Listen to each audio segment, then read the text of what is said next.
がいるから諦めないありがとう君に会えてよかった。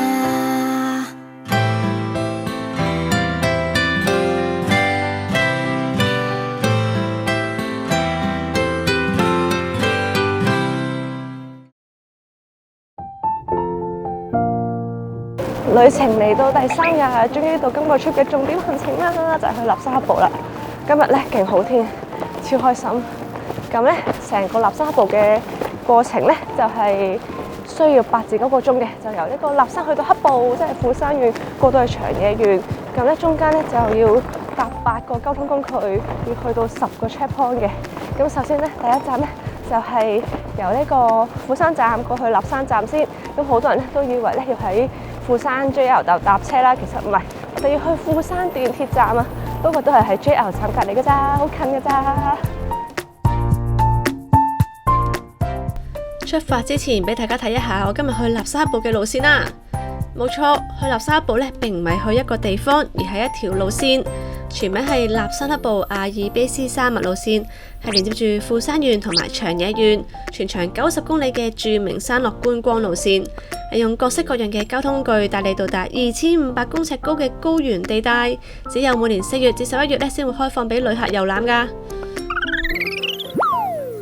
我哋咧係預計搭7點05分嘅電車去立山站，咁依家咧就6點半就嚟到車站啦，因為咧有2個手續要搞啊。首先咧就解決咗我哋嘅行李先，因為咧納沙克布嘅路線咧係單程，今晚咧我哋就會直接入住長野縣大丁溫泉鄉嘅溫泉旅館，唔會再返嚟富山噶啦。而好貼心地，呢度係有行李運送服務。首先咧，我哋咧而家咧要去寄存行李先，佢哋可以直接咧就送到我去我哋長野縣嗰邊嗰間酒店。係 today。我哋今晚入住克布觀光酒店。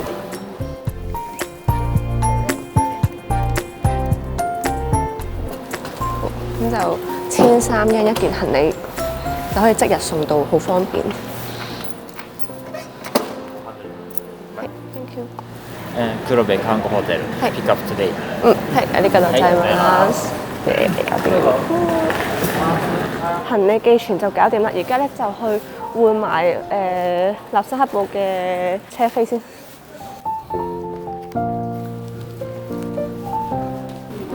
咁就拎翻呢一張喺前日買嘅納沙克布加購券出嚟換飛啦。オプションチケットですか？はい。日本語大丈夫ですか？少し。今日は2名。2名。中途咧有職員協助加快換飛嘅速度啊！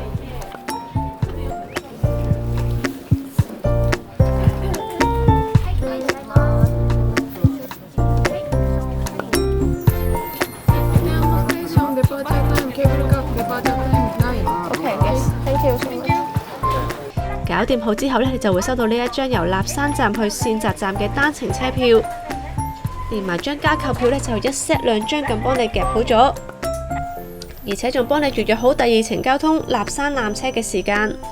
換完飛咧就係排隊搭車啦。因為我去嘅時候咧係4月尾，即係啱啱開山嘅日子，咁呢段時間咧唔使講都知係最受歡迎啦。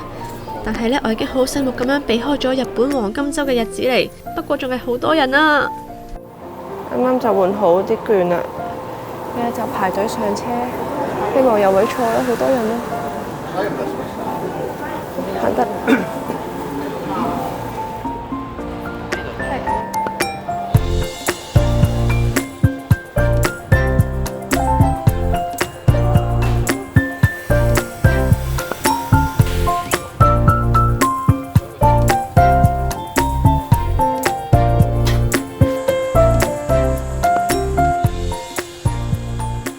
琴日咪講到富山有3樣好出名嘅食物，包括白蝦、黑拉麵同埋今日嘅早餐嘅就係呢個津羽壽司啦。咁咧我就喺呢個 JR 車站隔離嗰間手信店入邊咧，就有呢間叫做圓嗰度買咗呢個小丸，一打開俾大家睇下。係北京精美咯，佢個包裝勁靚，有個竹盒圓形嘅竹盒。好似一個蛋糕咁。就係咁啦，陣間就要切壽司而食啊！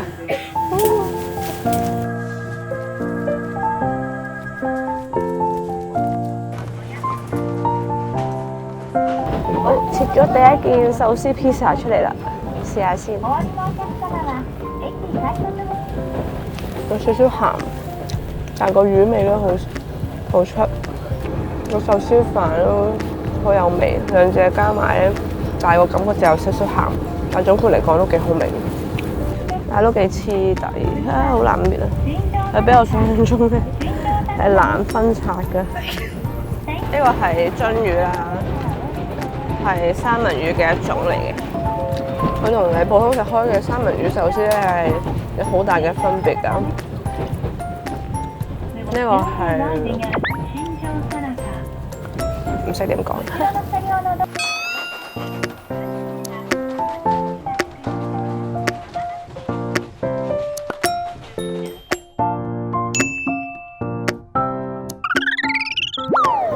而家到咗立山站啦，呢度咧好多人啊，因為呢度咧多咗好多旅行團嘅人到達啦。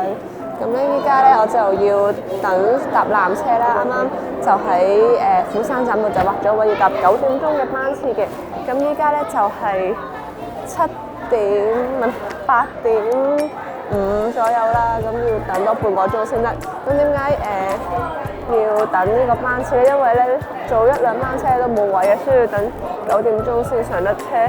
咁依家就喺度等啦，超多人啦。咁咧呢格之後嗰格纜車咧係呢8格交通工具裏邊唯一一格咧係要劃位嘅車嚟嘅。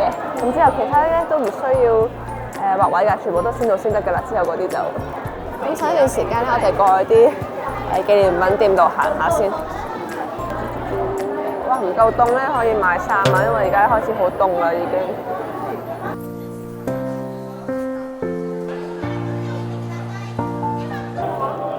呢個入山者指南咧非常之有用，啲資訊好多，大家一定要拎翻本啊！上山之前，佢呢度咧有晒所有一陣去到嘅 checkpoint 嘅地圖咯，咁你就唔使慢中唔知點行啊！一定要拎啊！而且佢繁體中文㗎，係非常之實用啊，又唔會驚唔明啊！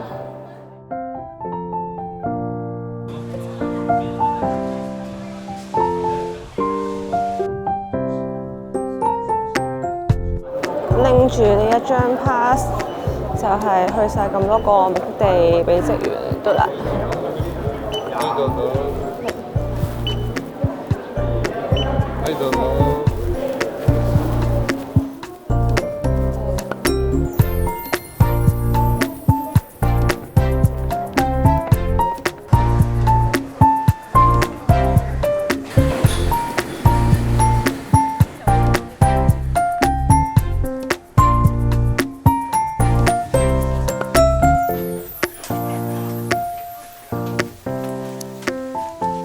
我哋咧而家咧就上咗去美女坪嘅纜車啦，咁咧淨係搭7分鐘嘅啫，好快就會到噶啦。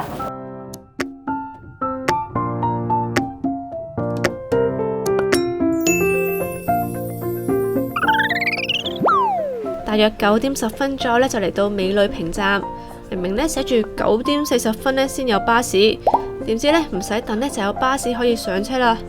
話咁快咧就上咗第3個交通工具，就係呢架去膝堂嘅巴士啦。咁咧頭先見到啦，寫住9點40分先有車啦，以為要等好耐。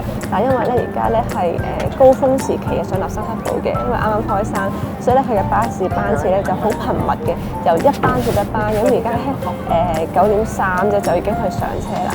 咁咧去膝堂嘅巴士咧分咗2種，有一種咧就可以喺中途咧停2個位置。而家邊2個位置啦？首先嗰2個位置都係啲登山地區嚟嘅，就好多好靚嘅風景嘅。但係通常都係秋天同埋再熱少少咧先會靚啲。咁而家係啱啱仲積雪緊啦，咁我就決定直接去膝堂啦，同埋第一次去立山黑堡咧就直接去重點，就搭呢架直車去膝堂啦，就唔去嗰啲中途有得落車嘅巴士啦。係啦，咁而家咧我哋就搭50分鐘直達膝堂。好啦，瞓陣先啦，好眼瞓。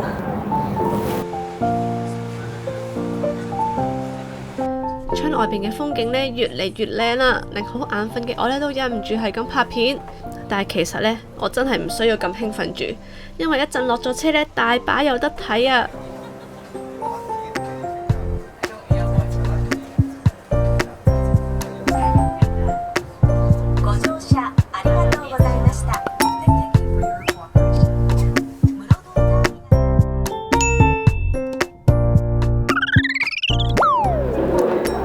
終於到咗塞堂啦！而家嘅時間係10:15。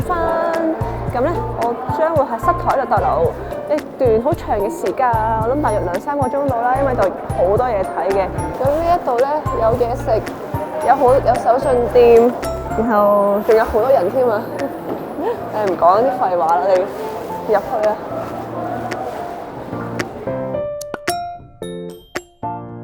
入去邊度？當然就係今個旅程嘅超級大重點——大雪場雪之大谷啦！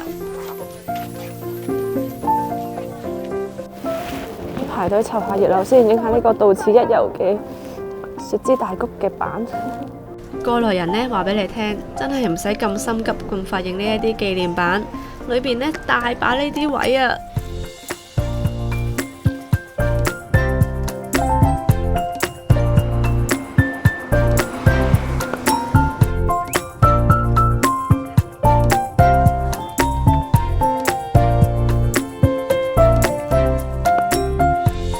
呢度實在太美妙啦，好正，好震撼，真係就嚟感動到喊啦！我而家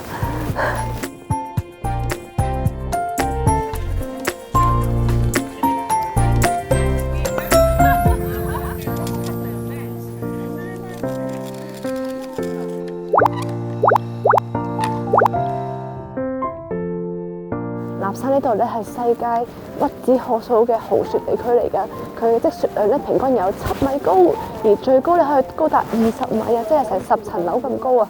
咁今年公布咗啦，佢最高咧係有17米，所以都係非常之高㗎。佢每年4月中咧就會開山俾公眾人士參觀啦。今年就係4月15號，咁而家4月24號，所以就開咗10日咋。所以而家個積雪仲係超級高㗎，而家就去呢個最高嘅積雪位置啊！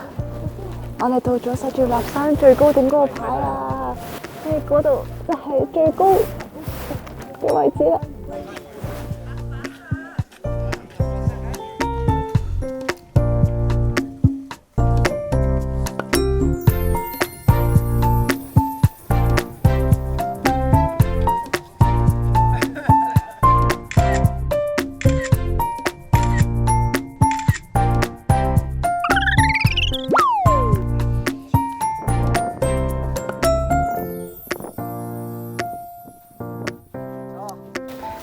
呢度真係超靚，但係咧時間無多啦，我哋唔可以逗留咁耐，所以咧而家咧要翻返去塞堂站嗰度先啊！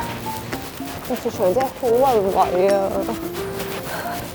但係咧真係冇時間，真係勁想影100萬張相，而且好想留喺度望100萬秒咯，但係唔得啦，我哋仲有好多 checkpoint 要去啊！